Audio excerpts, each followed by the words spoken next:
Hello welcome back to elite recipes. நம்ம இப்போ இந்த வீடியோவில் பாவக்காய் வத்தல் எப்படி செய்கிறதுன்றத இந்த வீடியோவில் பார்க்க போகிறோம்.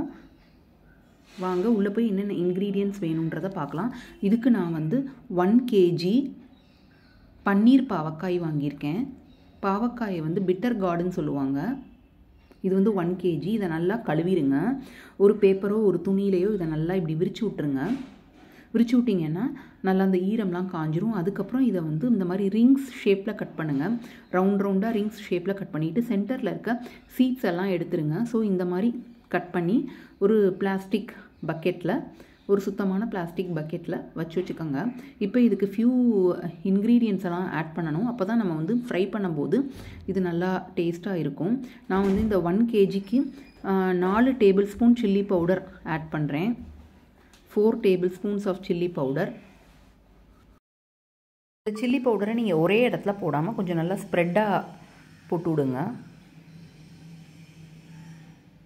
இப்போ நெக்ஸ்ட்டு மஞ்சள் தூள், turmeric powder 1/2 tablespoon, salt 5 tablespoon. நீங்கள் வந்து உங்களோட ரெக்குவயர்மெண்ட்டுக்கு தகுந்தாப்பில் சால்ட் போட்டுக்கோங்க.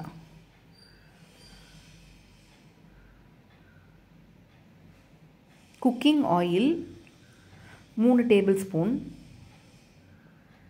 இப்போ இதை வந்து நல்லா வந்து நீங்கள் ஷேக் பண்ணி விட்டுக்கோங்க. நீங்கள் ஒரு கண்டினியூஸாக ஒரு 2 to 3 minutes ஷேக் பண்ணும்போது இந்த மாதிரி உங்களுக்கு அந்த மசாலா எல்லாமே வந்து எல்லா இடத்துலையும் கோட் ஆயிரும். நீங்கள் கைவிட்டு பாவக்காயை மிக்ஸ் பண்ணிங்கன்னா பாவக்காய் உங்களுக்கு வந்து ரவுண்டு ஷேப்பாக இருக்கிறதெல்லாம் வந்து ஷேப்லெஸ் ஆகிறதுக்கு சான்சஸ் இருக்குது. ஏன்னா மெல்லிஸாக தான் நம்ம கட் பண்ணியிருக்கோம். அதனால் நீங்கள் இந்த மாதிரி ஷேக் பண்ணி விட்டிங்கன்னா ஸ்லோவாக உங்களுக்கு வந்து இந்த மசாலாஸ் எல்லாமே எல்லா இடத்துலையும் ஈக்குவலாக ஸ்ப்ரெட் ஆயிரும். இப்போ பாருங்கள், ஸ்லோவாக வந்து இந்த மசாலாஸ் எல்லாமே வந்து எல்லா இடத்துக்கும் கோட் ஆகிட்டுருக்கு. இதை நீங்கள் வந்து சன்ட்ரை இதை வந்து 2 daysக்கு ஒரு ஜஸ்ட் ஒரு லைட்டான ஒரு லைட் கிளாத்தை வச்சு மூடி வச்சுருங்க. 2 daysக்கு மூடி வச்சிங்கன்னா அந்த காரம் எல்லாமே அந்த பாவக்காயில் போய் சாரும். அந்த 2 daysல நீங்கள் வந்து ஒரு நாளைக்கு 2 தடவை அதை குலுக்கி விட்டுக்கோங்க. இப்போ பாருங்கள், பாவக்காய் நல்லா வந்து சுருங்கிருச்சு. இப்போ இதை வந்து நீங்கள் 2 பெரிய பவுல் இல்லைனா பிளேட்டில் இதை நல்லா இப்படி ஸ்ப்ரெட்டாக போட்டு விட்ருங்க. பாவக்காயை எடுத்திங்கன்னா கொஞ்சம் தண்ணியாக தான் இருக்கும். அதுக்கு நீங்கள் கசக்குனீங்க, அந்த பாவக்காயை வந்து கசக்குனீங்கன்னா பாவக்காய் ஷேப்லெஸ் ஆயிரும். ஸோ அதனால் மேலாப்பில் வந்து அப்படி எடுத்து அதை நல்லா அப்படி பரப்பி விட்டுருங்க. இப்போ ஒரு பவுல் பத்தலை. ஸோ அதனால் இன்னொரு பிளேட்டில் நான் வந்து இதை ஸ்ப்ரெட் பண்ணி விடுறேன். இப்போ இதை நீங்கள் ஒரு மினிமம் 10 daysக்கு வெயிலில் வச்சு இதை காய வைக்கணும். சன்ட்ரை பண்ணணும்.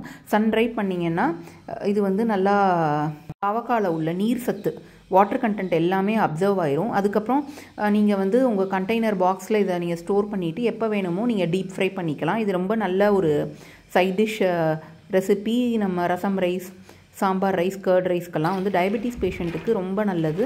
நம்ம இப்போ கோமா செஞ்சோன்னா அந்தளவுக்கு ரொம்ப நமக்கு எண்ணெயை குடிக்காது. பாருங்கள், இப்போ 10 days நான் வந்து வெயிலில் வச்சு காய வச்சு எடுத்துட்டேன்.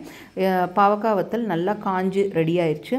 இப்போ இந்த பாவக்காய் வத்தலை நான் பாக்ஸில் ட்ரான்ஸ்ஃபர் பண்ணிவிட்டு இப்போ ஒரு வச்சுருக்கேன்.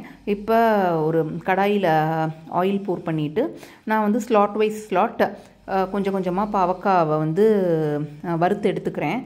நீங்கள் வந்து ஒரு 5 to 6 times இதை வந்து கிண்டி விட்டிங்கனாவே போதும். அது வந்து நான் மெல்லிசாக தான் பாவக்காயை நறுக்கியிருக்கேன். உங்களுக்கு சீக்கிரம் பாவக்காய் வந்து கிறிஸ்பியாக டர்ன் அவுட் ஆயிரும். ரொம்ப பிளாக் கலர் ஆற வரைக்கும் நம்ம வெயிட் பண்ணணும்னு தேவையில்லை. ஸோ இப்போ நீங்கள் ஒரு டிஷ்யூ பேப்பர் ரேப் பண்ண பிளேட்டில் இதை நீங்கள் எடுத்துருங்க. ஸோ நான் வந்து நெக்ஸ்ட்டு ஸ்லாட் இதை சேர்த்துக்கிறேன். இப்போ இந்த பாவக்காய் வத்தலை நீங்கள் மத்தியானம் வைக்கிற சாம்பாரில் கூட நீங்கள் சேர்த்துக்கலாம். வந்து ஒரு டெய்லி ஒரு 4-5 பீஸ் அந்த சாம்பாரில் சேர்த்துக்கிட்டிங்கன்னா உங்களுக்கு அந்த கசப்பு வந்து உங்களுக்கு இன்சுலின் லெவலை கண்ட்ரோல் பண்ணுறதுக்கு உங்களுக்கு ஹெல்ப்ஃபுல்லாக இருக்கும். ஸோ நீங்களும் இந்த மாதிரி பாவக்காய் வத்தல் ட்ரை பண்ணி பாருங்கள். லைக் பண்ணுங்கள், சப்ஸ்கிரைப் பண்ணுங்கள், கமெண்ட் பண்ணுங்கள், ஷேர் பண்ணுங்கள் இந்த வீடியோவை.